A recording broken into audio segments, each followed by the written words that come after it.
One day, James had to wait at the station till Edward and his train came in. This made him cross. Late again? Edward laughed, and James fumed away.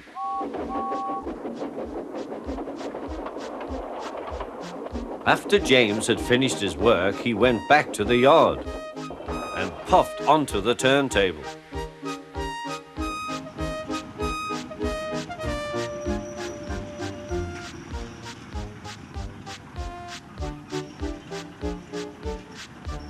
He was still feeling very bad-tempered. Edward is impossible, he grumbled to the others. He clanks about like a lot of old iron, and he is so slow he makes us wait. Thomas and Percy were indignant. Old iron? Slow? Why, Edward could beat you in a race any day. Really, said James, I should like to see him do it.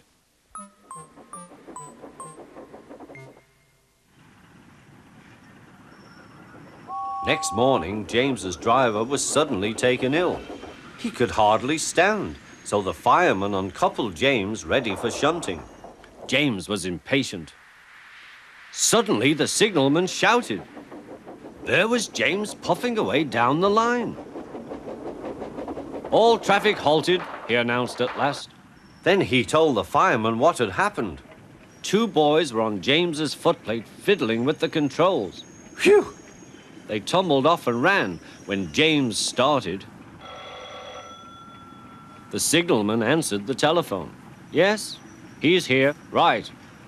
I'll tell him. The inspector's coming at once. He wants a shunter's pole and a coil of wire rope. What for? Wondered the fireman. Search me, but you'd better get them quickly. The fireman was ready when Edward arrived.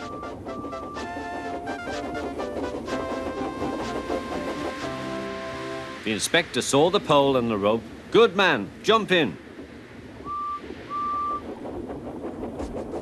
We'll catch him, puffed Edward. James was laughing.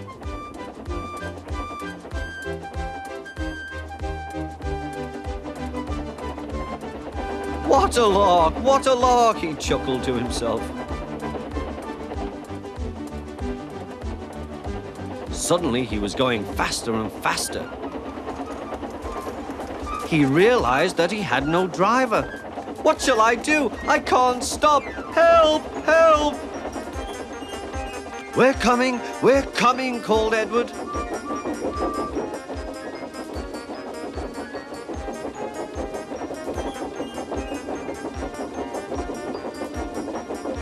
Edward was panting up behind with every ounce of steam he had. At last he caught up with James.